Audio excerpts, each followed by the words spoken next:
President Joe Biden unveiled sweeping student loan relief Wednesday, making good on a pledge he made in the 2020 campaign for the White House. The U.S. government will forgive $10,000 in student loans for millions of debt-saddled Americans, even more for low-income borrowers. And I'm honoring that commitment today. Using the authority Congress granted the Department of Education, we will forgive $10,000 in outstanding federal student loans.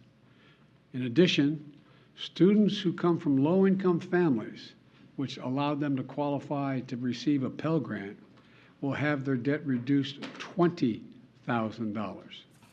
Canceling the debt will free up hundreds of billions of dollars for new consumer spending that could be used for home buying and other big-ticket expenses, according to economists, some of whom said this could add a new wrinkle to the country's inflation fight. Many Democrats had wanted more and had pushed for Biden to forgive as much as $50,000 per borrower. But Republicans are mostly opposed to student loan forgiveness.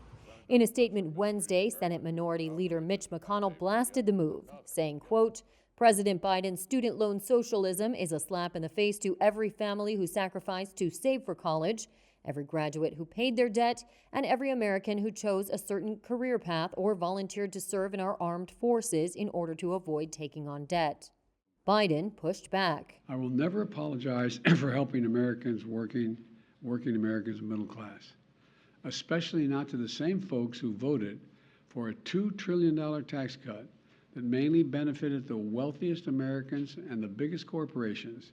U.S. consumers carry a massive $1.75 trillion in student loan debt, most of it held by the federal government, the result of university tuition fees substantially higher than in most other wealthy countries.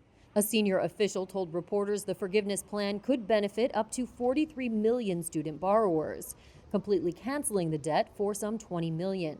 Biden said freeing up some of the student loan debt will see funds flowing back into the economy. People can finally crawl out from under that mountain of debt, to get on top of their rent and their utilities, to finally think about buying a home or starting a family or starting a business. And by the way, when this happens, the whole economy is better off.